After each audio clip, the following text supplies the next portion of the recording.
Hey everyone, welcome to another edition of The Bullet. My name is Paul Lathrop. I'm the Deputy Director of New Media for the Second Amendment Foundation.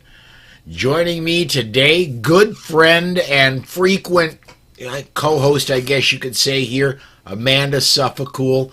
Amanda, of course, is Eye on the Target Radio. She is a DC Project. She's very deeply involved with the FASTER program.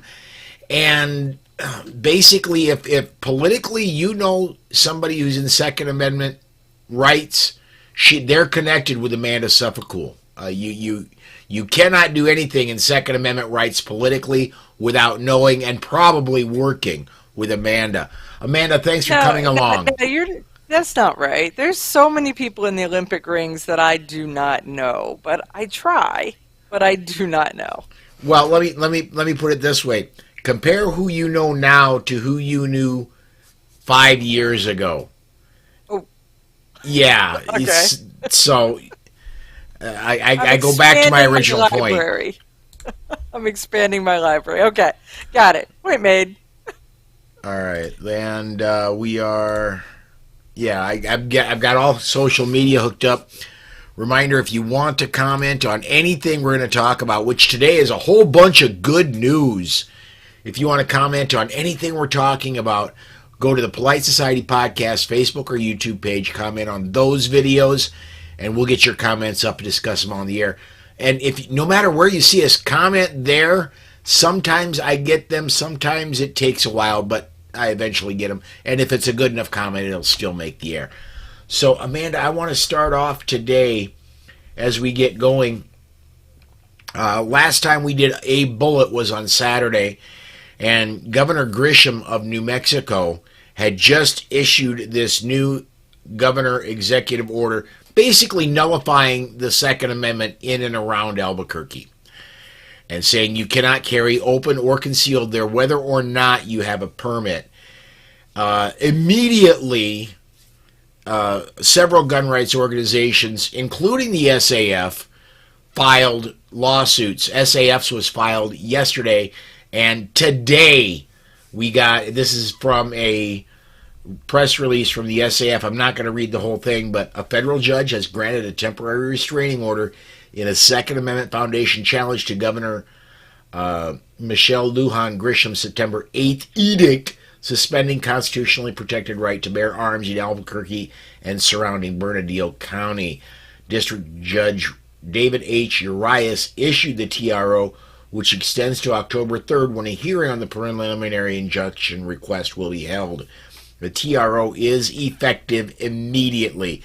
So, a lot of times we say the wheels of justice grind very fine but very slowly.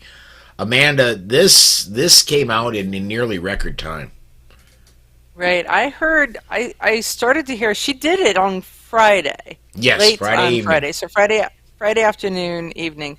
And I happened to be at the NRA's fall board meeting when the news came across, and immediately the NRA ILA folks excused themselves from the festivities because we were at an event, and they excused themselves, and you saw them on the phone. They were engaged, and so you were like cavalry's headed in that direction. Then I talked to somebody else, and they were like, the interesting part was is that they did this order for 30 days. And so some of the bigger organizations, and I fully expected SAF to be one of those, by the time they fire up their attorneys, they are using a goodly portion of that 30 days. And their attorneys are in the thousands of dollars because that's the caliber and class of attorneys that they typically have. So I had seen some of the smaller organizations that had filed lawsuits, and last I'd counted was five. And I fully expected those to run, and with a little bit of urging from the bigger dogs, SAF being one of them. Mm-hmm. And so when SAF jumped in with both feet and immediately got a response, it that is, I mean, that just says to the caliber of the work that they do. So there is that. The second part was if you want something interesting, go to Twitter and start to look for this lawsuit and the stay, because every organization is not quite claiming credit, but they're claiming that they were in the room when the credit was issued, if you will. You know, Yeah. so they're like, on behalf of, or in part because of, or partly because of, or our lawyers also. And so you're reading and you start reading the verbiage of it. But keep in mind, we're all in this together. And so the fact that there is such a rush and a hue and a cry that the New Mexicans, I don't know what you call them from New Mexico, from the citizens of the state of, and Yes. that they're not standing alone. That every other state is in lockstep with them. They're locking arms. They're traveling there. They're doing whatever they can do to assist, because we're not in this alone. Well, and on the flip side of that, Governor Grisham really is on her own from a AmmoLand story, and I'm going to go ahead and pull that story up. Even her attorney general said, look, I'm not going to defend you on this because it's clearly unconstitutional, and I took an oath to defend the Constitution as well as the governor, but the Constitution takes precedence. So the governor's Okay, on her so no, own. go back and look at those words. It's not just that she's on her own. She's on her own. I mean, it is that memo has multiple layers, because it is not, I'm just not going to enforce it. I'm just not going to talk to anybody else about enforcing it. I'm not going to urge anyone to enforce it. His job is to defend her decisions, and he is not. So Yeah. if any of these lawsuits actually are filed against the state and against her personally, SAF says, she stands alone. I'm going to read one paragraph out of his letter. Though I recognize my statutory obligation as New Mexico's chief legal officer to defend state officials when they are sued in their official capacity, my duty to uphold and defend the constitutional rights of every citizen takes precedence. Simply put, I do not believe the emergency order will have any meaningful impact on public safety, but more importantly, I do not believe it passes constitutional muster. That is a slap in the face. I just wanted to say bazinga. I mean, he is just cut right to the chase. It's like, we need a new poster for a new hero, right? And this is a Democrat. This is a guy who's not on our side. Well, And there's a spot where, as long as they are on the Constitution side, they're on it's our side. really all we're looking for. Yeah. Yeah, it's kind of crazy. But the NAGR group, you got to go read their Twitter account. It's Ugh. I have to. primo. It's primo. Okay.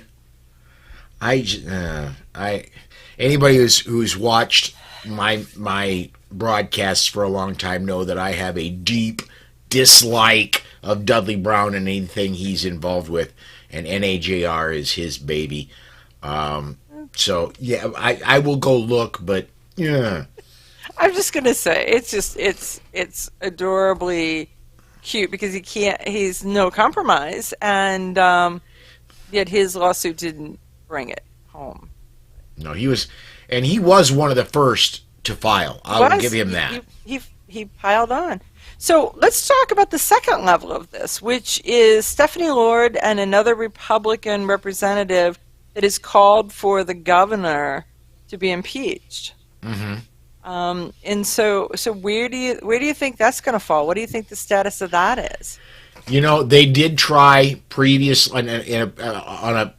they did try once before. I believe it was last year, and the then leader of the House said no, just don't even think about it. I won't let this proceed, and killed it.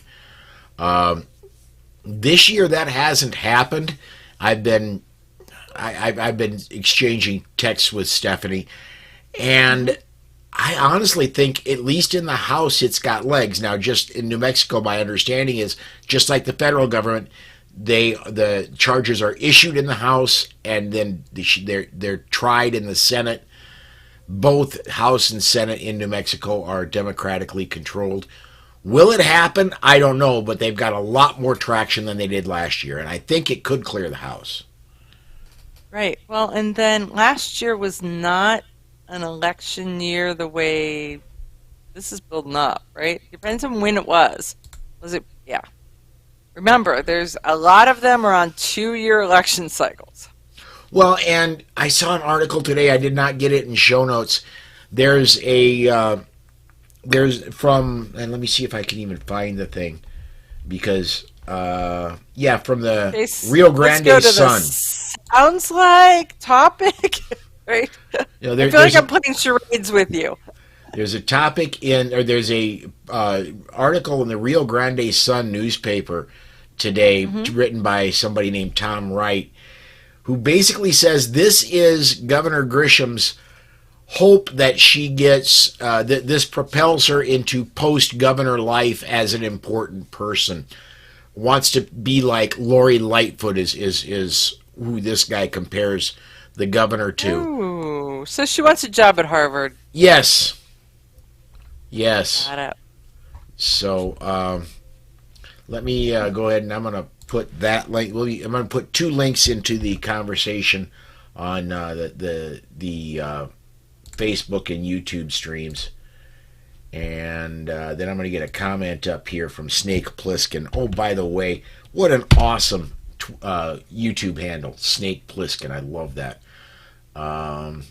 And let me get the link for the SAF press release in there too. All right.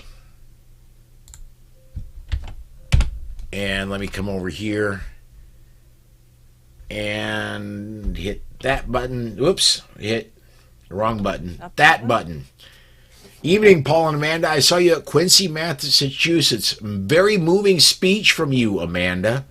Well, thank you. I'd like to see that. I'd like to see the video of that speech because, as I said while I was giving the speech, I'm like, I have a kind of all. I'm not a written speech person. I'm a bullet point speech person. Mm-hmm. And I had all these bullet points, and I was the next to last person, and everybody kept stealing all my great topics. So I was trying to decide which ones I was repeating and which ones I was deleting and what things I was adding. So that speech is completely new to me, and I'd like to hear what I said. Was there somebody there taking video? Yeah, they videoed it. I'm waiting. I was just talking to Goal, or Carrie Ann O'Clair from Goal, today about it because I was like, I really like to see that. But the gist of my speech was, everybody says you live in, as Charlie calls it, there's free America and not so free America. And right now Massachusetts is headed for not so free America. And so everybody's like, well, why don't you leave? So I did my whole speech around Sugarland and why don't you stay? And there's some really good lines in that song. That yeah. I quit listening to country when bro country became popular, so I actually haven't heard it. It's actually a pretty decent. It's a pretty decent song if you tear it apart and use it for gun rights. It's sappy otherwise. Okay, all right. I'm assuming you are going to know what this comment means because I was not in Boston, so I'm thinking this is going towards you. Another comment from Snake Plissken. Right? Damn you, Jared, Toby, and Charlie. LOL. Exactly. Those guys were all in front of me. Toby got a standing ovation. Oh. I think twice. I mean, his stuff was so good. Absolutely so good. So he's talking about Jared Janis. Toby, I can't think of what Toby's last name is. He owns a gun shop. He has a podcast, and it's escaped me. And then our friend Charlie Cook, our friend and common commentator. Yes. Charlie Cook. Mm-hmm. And you mentioned why the why when you said why don't you leave, the one thing that this will stick in my mind the rest of my life. We were doing a live show for Polite Society podcast back when we were traveling, and I was doing live shows from our local Sioux Falls sponsor, ABN Army Surplus. They were our sponsor at the time. I'd go down, I'd pack up the studio every week, not once a year like I do now. Every week I'd pack up the studio, go to ABN Army Surplus, set up a mobile studio, and we would do a live show from ABN. And we were talking about, I believe it was New York at the time, and it got brought up, why don't you leave if you don't like what's going on in New York? And we got a comment from a guy who, this is back we very first started getting live comments on our videos, and the guy said, look, I am former Army Ranger. I'm not used to backing down. I lived in this area since I retired from the military. I don't think I'm going to back down now. I loved that comment. That comment will stick with me forever. Mm-hmm. God bless those who stay and fight. And that's exactly the point of my speech, is that, you know, each one of them has earned a place in heaven as they stand. Because if they leave, then what happens is that fight comes to wherever they go. Because and like a cancer across the United States. So those patriots that are standing and holding in these blue states, we appreciate them very, very much. Well, now having said that, I am not planning any moves to New Jersey. Okay, I'm not gonna be setting up shop in Lower Manhattan. Did I tell you that I had a job offer in New Jersey? No. A really good job offer in New Jersey? I talked to my husband about it, and he's like, you can. I'm like, wait. We're a package deal. And he's like, well, I'm not. But so I decided to stick with the 39 years of marriage instead. We'll just say. There you go. Let's get our we got more good news to get to. We burned up more than half the show. Second Amendment Foundation wins First Amendment case against California gun advertising law. Really, again, I'm not going to read the whole thing, but this is a press release from SAF. Second Amendment Foundation has scored an important First Amendment victory before a federal appeals court panel in San Francisco, which unanimously reversed the lower court's denial of a preliminary injunction in a challenge of California's law prohibiting advertising of firearms products in a way that may appeal to minors. And I'm going to jump down to a quote from Adam Kraut, our executive director here. California has some of the strictest gun laws in the country regulating the exercise of the Second Amendment. But this case shows how the state is determined to regulate the First Amendment as well. Thankfully, the appeals court has drawn the line. So yeah, it's the specific case here is known as Junior Sports Magazines versus Bonta. So that and California isn't the only one that's been debating doing this. They're the first that actually did it. It got smacked down in the Ninth Circuit Court of Appeals. And Ninth Circuit is not necessarily Second Amendment friendly. Apparently, they are First Amendment friendly. I think that these courts are starting to really focus on the Constitution.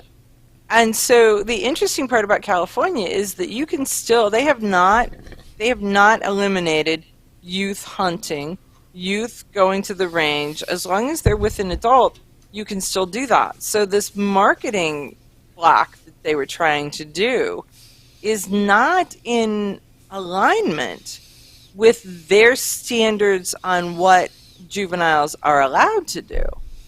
They're just not allowed to know that they're allowed to do it. And so here's the part that I find really interesting. Not just about this case, but again, back to bringing up the NRA. There are multiple Second Amendment organizations who are bringing up and bringing charges on First Amendment cases that involve guns and things you're not allowed to talk about. And so it's like, when they say that, that bumper sticker that says second defends the first, right? It this year it really is doing that on a whole different level than what people are used to hearing. So it's way cool. Well, and what specifically about this good advertising appeals universally? Meaning if someone sees it and it's a good ad, whether it be a print ad or a video ad or a radio ad, whatever, good advertising, no matter who it is, they go, I need that. Yeah, And the goal is to cause you to separate you from your dollars. yes, But they want you to need that. And so how do you draw an ad that says if you're 17, you're not allowed to need that, but if you're 18, you are? So do they have to just like add milk of magnesia to every ad or something? So it only attracts to older people? yeah. The AR-15 brought to you by Insure. We get to another Snake Plissken comment. I think, Amanda, the reason they did it was because Biden targeted youth shooting sports through that bipartisan safety whatever rubbish. Yeah, the Bipartisan Safer Communities Act. The 2022 Bipartisan Safer Communities Act. I'm honestly thinking there's going to be November of next year. There's going to be a big swing, and I hate to say it, the higher the gas prices get, and in South Dakota right now they're ridiculous. South Dakota, Iowa, Minnesota, Nebraska, this whole area, gas prices are stupid expensive. The worse gas prices get, the more of a swing, because gas prices affect everybody, no matter whether you're pro-gun, anti-gun. The higher those prices get, the bigger the swing the other direction is going to be. I think that could be, honestly, repealed before it gets sued out of existence. And when you're back to the gas prices, watch. They're going to start to dump the Federal Reserve of I think it's Federal Reserves, the bank of gasoline or fuel that we have. The strategic reserve, yes. Okay, strategic reserve. They're going to dump that back into the stream to see if they can lower the price prior to the election. Watch. You watch. Well, they did that, what, a year and a half ago, when gas prices were getting really bad. Not as bad as they are right now. In South Dakota right now, we've got some of the highest gas prices ever. But they already dumped a bunch of the strategic reserve to the point where there's less than half of what we had left. You watch that little bucket. Yeah, it's going to be a totally empty bucket. I agree with you. They're going to use whatever. They and tactics. Yes, I'm going to, and it's on your screen. Just buy an EV, peasant. So Snake's on fire tonight.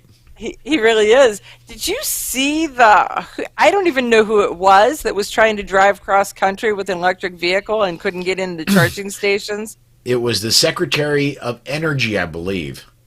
That was a PR nightmare. That was a PR nightmare. People, don't you even think? We are Obviously, down. I want to get this in before we run out of time, because we are at 23 minutes already, 24 minutes. You always say that to me. You're like, we always run over. Yeah, well, gee, do either of us like talking? No. You know? And Snake says Jennifer Grisham. Yes, that's who the energy secretary was. But I want to get this. There's a comment from us up in the comment section on Facebook and YouTube, and the comment period for the ATF's rule that says if you're going to sell a firearm, basically you need an FFL, expanding the definition of who is in the business of selling firearms. The link is in the Facebook and YouTube comment section. Please go there. Please comment on this. There's been, Let me pull that up. I believe it was like They'll start tracking. 15,000. We've got until what, October 9th or something? We have until December 5th. Oh, December 5th. Oh, it's a 90-day window, not a 30. Yes, 90-day Okay. window, and I was wrong, December 7th. But Okay, so get there and comment. Here's the interesting part, folks, is if you go in, if you and think this through, the last time I had looked at what the rules were for getting an FFL, but I have to admit that when I got my FFL, I had to have an ad in the phone book. Mm-hmm. I know that now when people get an FFL, they'd be like, what is the phone book? Yes, exactly. I haven't seen a phone book in years. I'm just saying, but I'm just stating myself that that was what I had to have. I had to have a storefront, and I had to have an ad in the phone book, and I had to have standardized hours. And so the goal then was to eliminate kitchen table or private FFLs. I do not believe they've relaxed that in any way that I have heard, which means that as they try to do this, people that are trying to sell their collections or just want to be involved in a gun show level and that are they're trying to force to get an FFL, I don't believe one would be issued.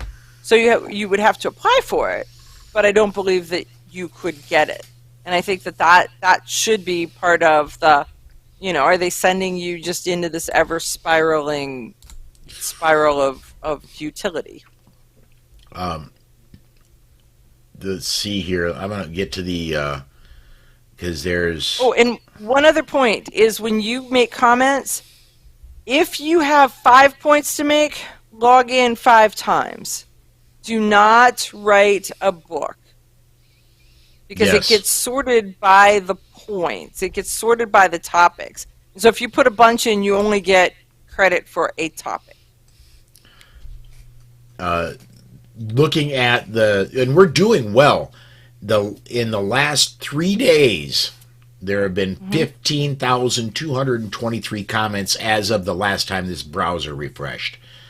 Because we are not going to take this anymore. Yeah. And today, 5,500 comments, again, as of last browser refresh. So we honestly need millions of comments. And now, are they going to listen to those comments? It's Biden administration. Probably not. But on the other hand, they have done this. They've opened comments a couple times, and then they just went, never mind. Because a piece of what the comments happen is if it drives too many people to be angry, it's not that they care about your guns or your gun rights, but they do care about your voting record. And if you're extremely angry with them, you won't ignore the rest of it and vote for them. Yeah. Another comment from Snake. He says, and sorry for blowing up the chat. Dude, blow it up. Explode the thing. Does this mean I would need an FFL myself if I were to sell my firearms to an FFL store? No, and if you were to go and get an FFL, that means that you can now have another FFL shipped directly to your place of business, wherever that place of business is. I know people who in years past have had Curio and Relic FFLs, and that is a benefit to them, is they can just you don't have to have your out-of-state purchases shipped to a gun store where you go pick them up. You could have them shipped directly to you. Now they're trying to go after Snakes. They're trying to go after private owners and face-to-face transfers. So if for some reason you're a Glock collector and you buy 3 9mm Glocks and you find one you like and 2 you don't, if you sell 2 of a like gun, they consider that in the business. If you are selling multiple guns, you're in the business. There was this whole list of crazy things that made you in the business. And to go directly to the collectors, one of them I remember is if you have the original packaging for the firearm, which collectors go gaga over. If you have a 1970s era Ruger 1022 when they first came out, and you've got the original box, you've got the original case. That adds a lot more value to it. And oh, by the way, it means now you need an FFL. If you have, yeah, so like in the Rugers when you're talking about it, if it's the box that opens like a shoebox, you know, the old, you've got a top, you've got a bottom, they slide together kind of thing. Yeah. I have personally seen a cardboard box for a Ruger 357. The cardboard box sell for $2,305 for a box with no gun. Wow. I just want you to know that I did not buy it, but I did bid I bid $1,850 for it. Oh. For my father. Well, it wasn't really just me. It was all of my siblings together and their spouses as a major gift to round out his collection. And we did not win. We did not persevere, and we did not have the stomach for anything more than... It was crazy. If nothing else, we were like, okay, let's just go all in. This will be his gifts for the next 5 years, but it'll be a story. Yes. And it's still a story because we didn't persevere. Well, we are a little long on time, but before we go, I am 5 days away from starting my trip down. We are going down to Phoenix next week. We're going to be there for AmCon and the Gun Rights Policy Conference. Amanda, if I could, I want you to explain why you think people need to attend GRPC. Well, I have to say that I attended the first GRPC in maybe 2017, 2016, somewhere in there. And I have no idea how I didn't know it existed prior to that. But I got there, and there are all of the Second Amendment fighters and your heroes and the writers and the bloggers and the radio folks. They are all there, and the lawyers, and they're all there, and they're talking about what they're doing in their cities, in their states, in their organizations. And you come away, it's every 6 minutes there's a new person on stage, literally, every 6 minutes. And you come away with a sense of awe and a belief that you're not in it alone, and a renewed hope in what's happening in the fight in the United States. And the cool part is that it's the networking, just talking to those heroes when they come off stage is available to you, and it's free. You get there, you pay for your hotel room, but there's no entry fee. They feed you. I mean, it is the best deal going. And the networking and the communication, I have not missed one since I've discovered Gun Rights Policy Conference. I have not missed one. I have missed a grand total of one since my very first one. I believe mine was 2011, 2012. 2012 was my very first one. Charlie's corrected me. It is 2016 instead of 2017, where I was in Tampa. Yeah. Yeah, and I only went because I was working and I had a business trip that took me within 50 miles of it, and I was like, well, I'm already there, and I'm there through Friday, so I might as well just stay and see what this is about. So, yeah. And I remember at Polite Society Podcast, that was the second year we broadcast live onto the internet, the GRPC. And my friend Rob Morse said, you need to meet this lady, Amanda. And then he invited you on the air. He stepped back. He let you work with the rest of the team. He stepped back. And here I am working with Amanda. And I'm thinking, wow, this lady's good. And I'm thinking, I don't know the rules for a panel of 5 or 6 people. How do you know who gets to talk, right? It was crazy. All right. Well, we are totally over time. Amanda, thank you so much. Everybody, please do go on Sundays at 4 p.m. Central Time, the only time zone that matters. Sunday 4 p.m. Central Time to 6 p.m. Central Time is Eye on the Target Radio, where you're watching it right here. You can watch Eye on the Target Radio. And I hear she's got a pretty good video producer. So that's going to do it for us today. Thank you, everybody, for watching. Podcast listeners, thank you for listening. Everybody, please share the show, and we will see you